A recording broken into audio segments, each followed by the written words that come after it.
నమస్తే అన్న. నమస్తే అన్న. నా సంధ్యా థియేటర్ ఇష్యూ ఏదైతే ఉందో, అల్లు అర్జున్ గారు 25 lakhs ప్రకటించిన తర్వాత దాని తర్వాత జరిగిన ఇష్యూస్ ఏంటంటే, ఏమయ్యా నువ్వే 300 కోట్లు 400 కోట్లు తీసుకుంటావు, నీ కలెక్షన్లు మాత్రం 100 కోట్లు వస్తాయి, నువ్వు ముష్టి వేసినట్టు 25 లక్షలు ఇస్తావా అనే వాదన కూడా ఉందన్న. దాని మీద అభిప్రాయం.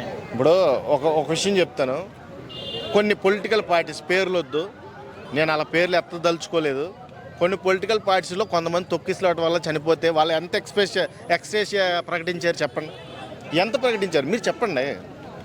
మినిమం 10 లక్షల లోపే.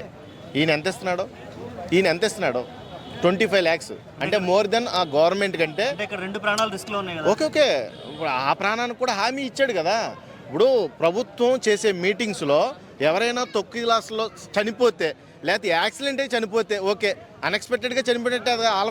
వాళ్ళ ప్రాణాలు వాళ్ళ జీవితాలు కూడా రోడ్ల మీదకి వచ్చినట్టే కదా, వాళ్ళ సంసారాలు కూడా రోడ్డు మీద పడినట్టే కదా.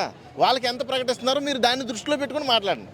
అర్థమైందా? ఫస్ట్ 10 లక్షల మించి ఎవరు కూడా దాటి ఇచ్చింది లేదు. అది ఒక జగన్ గారి పరిపాలనలో జరిగింది. అక్కడ ఫ్యాక్టరీ విషయంలో విశాఖ ఫ్యాక్టరీ విషయంలో మనిషికి 1 కోటి రూపాయలు ఇచ్చాడు. అది పెద్ద అమౌంట్, అది భారీ విరాళం ఒక రకంగా చెప్పాలంటే. I appreciate that.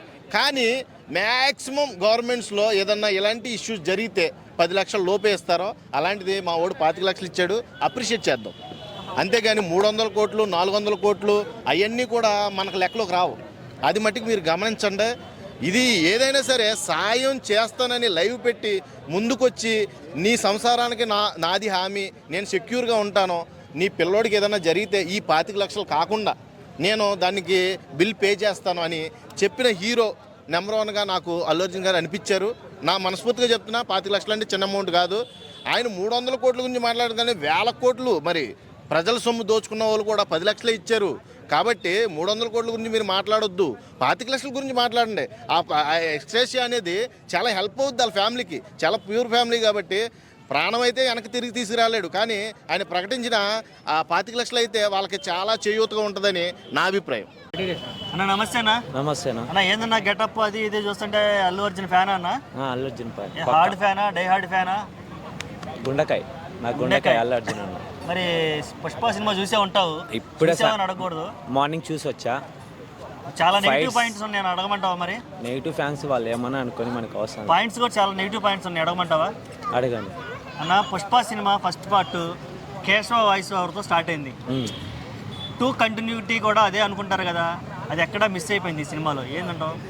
అది అంతగా మనకు గమనిలేదు, మా విలన్ గురించి చూసా అంతే. ఓకే అన్న. సరే, ఇప్పుడు పుష్ప 2 సందర్భంగా జరిగినటువంటి కొన్ని సన్నివేశాలు అయితే చూస్తుంటావు. సంధ్య థియేటర్ దగ్గర ఇష్యూ చూసావు. పాపం వెళ్ళావు, అక్కడ జరిగిన ఎలా జరిగింది ఏమైనా ఎక్స్ప్లెయిన్ చేస్తావా? అంటే తప్పెవరిది? అక్కడ లైవ్లో ఉన్నావు కదా. తప్పు అంటే అందరు క్రౌడ్ ఉంటారు కదా, అన్న వెళ్తూనే ఇంకా పోలీసు వాళ్ళంతా క్రౌడ్ చేసేసారు, దొబ్బేశారు. అందులో ఇంకా అబ్బాయి పడిపోయాడు కింద. ఇంకా వాళ్ళ అమ్మ అబ్బాయిని చూసేసి పడిపోయింది. ఇంకా అమ్మ అక్కడే చేసుకుంటూ వచ్చాడు, తప్పు అంటున్నారు కదా అన్నను కూడా. తప్పేం లేదు. ఆయన ఇప్పుడు పుష్ప 2 సినిమా 2 రోజుల్లో 450 కోట్లు కొట్టింది, ఇండియాలోనే బిగ్గెస్ట్ సినిమా. నెక్స్ట్ అట్లా బాహుబలి 2 చూసుకుంటే 2 రోజుల్లో 400 కోట్లు కూడా దాటలేదు. ఏ సినిమా రాదన్న మనదే. నేను చెప్పేది అంటే ఓకే, మన కొట్టింది. ఈ రోజు ఒక డౌట్ వచ్చింది ఫ్యాన్స్ అందరికి, ఇండియాలో షారుఖ్ ఖాన్ గారు వీళ్ళందరూ హిందీలో వాళ్ళని దాటేశారు, మన వాళ్ళు తెలుగు వాళ్ళు. అయితే ఇప్పుడు ప్రభాస్ గారు గొప్ప, అల్లు అర్జున్ గారు గొప్ప? అల్లు అర్జున్. ఎందుకు అట్లా ఎక్స్ప్లెయిన్ చేయండి. అంటే 3 ఏళ్ల తర్వాత మా దేవుడు వచ్చాడు కదా అల్లు అర్జున్ అన్న, దానికి. ఓకే, అంటే 3 ఏళ్ల కష్టం 450 కోట్లు కొట్టడం అనేది కొంతమంది ఫేక్ పోస్టర్ అంటున్నారు, మరి అది ఏమని చెప్తారు దానికి? ఫేక్ అంటే ఆయన 3 ఏళ్ల నుంచి కష్టపడుతున్నాడు కదా, 1000 కోట్లు పెట్టాడు, దానికి ఫలితం ఉండాలి కదా. ఫ్యాన్స్ ఆటోమేటిక్గా చూడకుండా కూడా వాళ్ళు ఎవరైనా వచ్చి చూస్తారు. అట్లనే మన జరిగిన సంధ్యా థియేటర్ ఇష్యూ వల్ల ఇంకా నుంచి స్పెషల్ షోలు అవి ఉండమంటున్నారు. మరి ఇప్పుడు మీ హీరో సినిమాకి ఏమో స్పెషల్ షోలు పడి నెక్స్ట్ హీరోలకి ఆ ఎఫెక్ట్ జరగడం మంచిదే అంటారా? అది వాళ్ళ ఇష్టం, అది మన హీరో మన ఇష్టం, మన హీరో కాబట్టి మనం పెట్టుకుంటాడు, వాళ్ళ ఇష్టం అది. అట్లానే వాళ్ళకి కాంపెన్సేషన్ కింద 25 లక్షలు అనౌన్స్ చేశారు.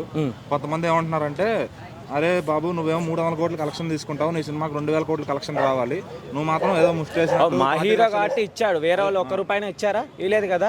చనిపోయింది మీ హీరో ఫంక్షన్కి వచ్చినప్పుడే, వేరే వాళ్ళు ఎందుకు ఇస్తారు? అవునన్నా, మా హీరో ఫంక్షన్కి వచ్చారు కాబట్టి చనిపోయారు.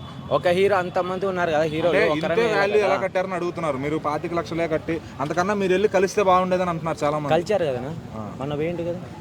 అంటే హీరో గారు కలిసినట్టు ఎక్కడ వీడియో కానీ ఫోటోలు కానీ రాలేదు. అది కలిసినట్లే వచ్చింది కదా, యూట్యూబ్లో వచ్చింది కదా. అంటే ఇప్పుడు మరి దీన్ని బట్టి ఏం చెప్తారు మీరు? అంటే మరి 25 లక్షలు కరెక్ట్ అంటారా మీరు కూడా? ఇంకా ఎక్కువ ఇచ్చినా మంచిదే, కానీ ఆయన ఇచ్చినది అసలు ఇవ్వడమే గ్రేట్ అంటావు.